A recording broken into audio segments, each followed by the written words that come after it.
Okay, so Bitcoin, what is it? Bitcoin was developed, I can't remember how long ago now, probably 15 years ago, possibly more, by a Japanese guy by the name of Satoshi Nakamoto. And what he wanted to do was to develop a new monetary system using computers. So basically a digital monetary system. Now, I don't want to get into a lot of depth because a lot of it, when you get into the deeper stuff, I don't understand it myself because it's a lot of computer-related software and shit. But if you want to do some further research, I highly recommend this book. Okay. So basically, to explain the basic concept of Bitcoin, it's best to look at monetary systems that have been used throughout history. Africans at one stage used glass beads. They've used salt, they've used cattle, they've used all sorts of things as a monetary system. Today, of course, we've got cash. But all of these systems have sort of drawbacks. One of the more interesting monetary systems that has been used, one which is best used to show how Bitcoin works, is a system, a place called Yap. Now, I believe Yap is an island neighbouring somewhere Guam and Palau. So what happened on Yap was that there was these things called rise stones, and these were stones that had been acquired from Palau and Guam. They'd been mined from those islands and they were revered for their beauty and whatever, right? They're really lovely stones apparently. So a lot of these stones were mined and taken to Yap, which didn't have that kind of rock. So they were quite rare. Though it's also extremely difficult to mine them and to transport them because some of them were like 4 tons in weight. So they had to use hundreds of people to get them onto barges and canoes and transport them back to Yap. So these stones resided in a prominent location in the villages. And what happened was people would own these stones. Presumably they might have been the ones who were involved in mining, so they would own these stones. So the stones were used as a unit of monetary exchange. But the stones remained where they were. So when you owned a stone, you didn't take it home, especially some of the larger ones. It was too friggin' heavy. So all of these stones stayed in town, in the village, and ownership of them was kept on a ledger, right? And it was a public ledger, so everyone could see who owned what stone. So you couldn't really steal a stone because everyone knew who owned it. So, and because of the rarity and the beauty of these stones, they were highly regarded and became very valuable. And because they were so scarce, you couldn't easily go and get more stones and flood the market because mining, was extremely difficult. This monetary system later collapsed when Westerners, with some technology for mining, came along and thought, great, we'll come and mine all these stones. And they flooded the market with, stones which they'd relatively easily got, and it devalued all of these other stones. So one of the key attributes of a decent monetary system is scarcity. So in order for something to be valuable, it needs to be scarce.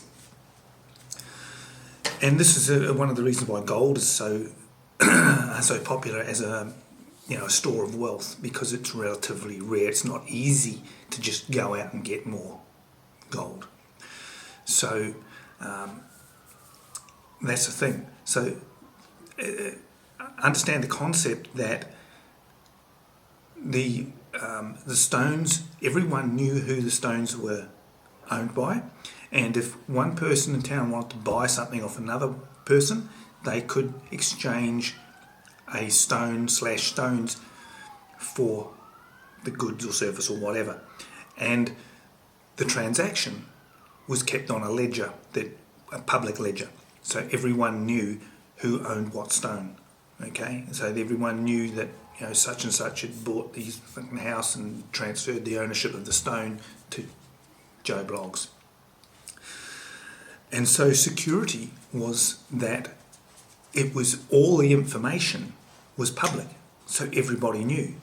So you couldn't just come along and cheat the system by just altering the ledger because everyone knew. No, that was not right. Joe Blow owned that stone. So now, when Bitcoin was first developed by Satoshi Nakamoto, he developed this monetary system, a digital version, and it's very much like based on the Rhinestones of Yap, where every transaction is kept on a public ledger. Okay, so this provides security.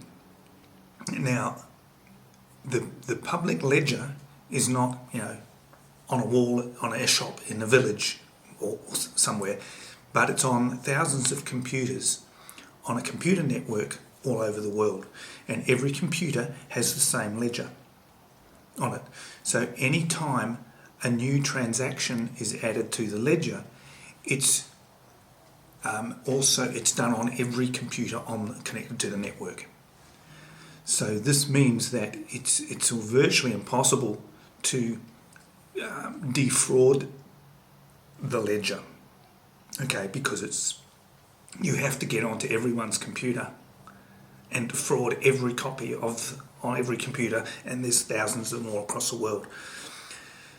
So it's extremely secure, and my understanding is that in all the years, there's been lots of people try and hack the system, obviously, because Bitcoin has become so valuable. No one's ever succeeded. A lot of the reasons for it is the amount of computing power that you actually need to change the system. You would need billions of dollars worth of computing power, and you'd need more money held up in computing power and the energy cost to make the changes. It's just not worth it. You can't. You've got more money than you have the potential to defraud. So that's the system. So basically, Bitcoin, as you say, it's a digital currency, and it's basically a ledger kept on a network of computers across the world. So every transaction, Bitcoin transaction, is when you make a transaction, it's recorded on the ledger. It's verified by all of these computers on the ledger, on the network, sorry, and so that's basically how it works. So the great things about Bitcoin is that it satisfies the three primary requirements of a secure monetary system. It's as a store of value, it's got to be transportable, and it's a unit of account, I think is the other one. So Bitcoin does all this, and in terms of the value of a Bitcoin, because it's not a physical thing, it's just a computer, it's a ledger on a computer on who owns what.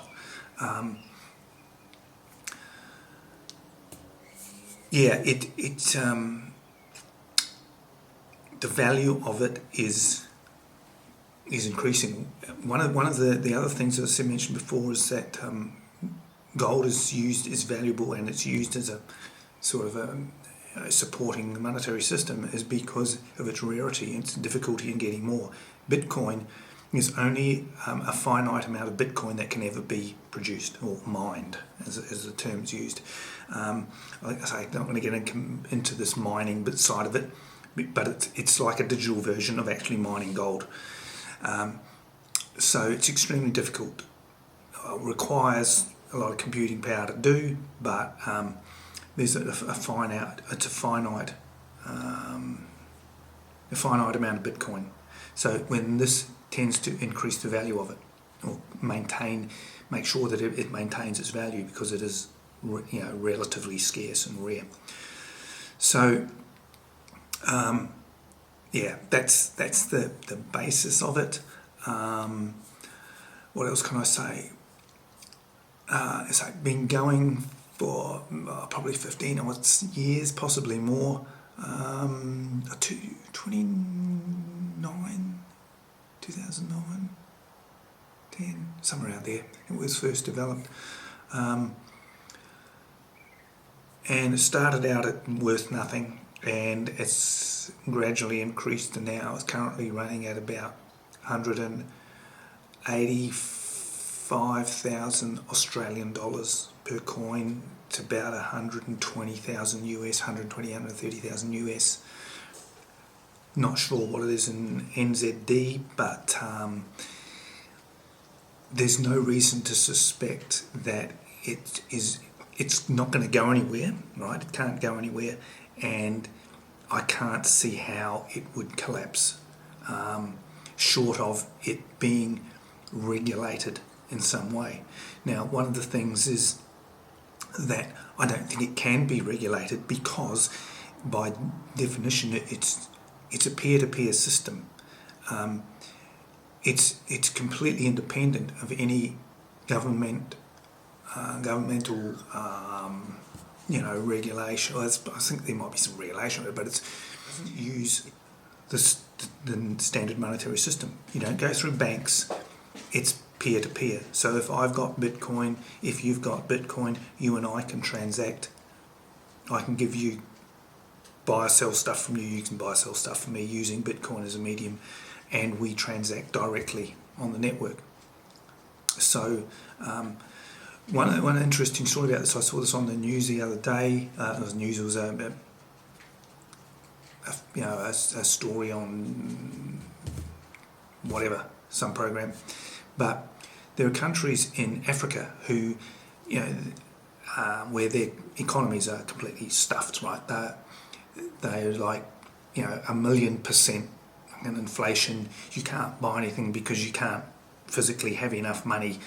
Stuff's worth, it's just rampant inflation. What people in these countries are now doing, because everyone's got a smartphone, they're using Bitcoin to buy and sell stuff, because it's completely independent of their country's monetary system, and it's perfect. It works a treat. People are going in and buying a pack of cigarettes using Bitcoin. They're going with their smartphone. Yep, here you go. Job done. So, as a monetary system, it's freaking brilliant. It is the future, absolutely. As we go more and more digital, it is absolutely a future. But there are like hundreds of different cryptocurrencies. Say, I think Trump started his own one, the Trump coins. Now, I don't know what the hell goes on with a lot of those other ones. The only one that I've really studied is Bitcoin. I believe Ethereum is probably the second biggest. But yeah, so I've only studied Bitcoin. So that's the only one I'm really interested in doing anything with, because I've at least got half an idea of what goes on with it. But yeah, it's not going anywhere, because it is probably there is only one drawback with it, with it that I see. It's the perfect monetary system. The only problem with it is, when you put a transaction on the ledger, there's a thing called proof of work, where the computers have to run through very, very complex mathematical systems to verify the transaction. And this is very energy intensive, because you've got computers all over the world doing the same thing, all working, doing very complex mathematical things. It takes a lot of energy. And so from a carbon footprint point of view, it can be seen as, not particularly friendly, unless of course we're all running on renewable energy. Who cares? So that's really the only downside, is the computer power intensivity of the whole thing. So yeah, that's basically it. Well, I don't think it's going to go anywhere. I think it's a very good thing to get into, even if you don't even do it as a store of wealth, even as simply a thing for if you want to go, so you want to travel overseas and you want to take some money with you, well, just take your Bitcoin wallet, right? Because you don't have to go through the fiat monetary system, and be put up with being ripped off on exchange rates and all that sort of thing. Your Bitcoin you have in New Zealand is the same as the Bitcoin that you have when you're anywhere in the world. The only difference is there may be differences in what that Bitcoin is worth in the currency that you're potentially dealing with. So one of the things, reasons why I've got myself a Bitcoin account, one of the things I was thinking, I could invest in Bitcoin. Now you can invest in Bitcoin ETFs so that you can actually ride the value of Bitcoin, right, without actually getting into Bitcoin. So that was one thing I looked at, but I figured, well, I'm potentially going to be moving back to New Zealand one day, and when I do, what better way to take, when I sell my house, I've got all this stuff, all this value, I need to move it to New Zealand. What better way than to do it and just put it in Bitcoin? Very stable. The other thing that you'll notice at the moment, if you keep an eye on the news, is and just see what's going on with Bitcoin. Financial institutions are now investing heavily in Bitcoin. A lot of them around the world are investing heavily in gold because of the instability in global geopolitics. And with the US dollar becoming less valued and less highly regarded, a lot of people are now looking for gold, investing in gold and Bitcoin, because Bitcoin is effectively digital gold. So yeah, it's not a scam, it's a monetary system, and a very, very effective one at that. So definitely well worth doing a bit of your own reading and research in it, just to increase your understanding of it, because I think in the not too distant future we're going to be doing a lot more with cryptocurrencies. Okay, thanks for your attention. Ciao.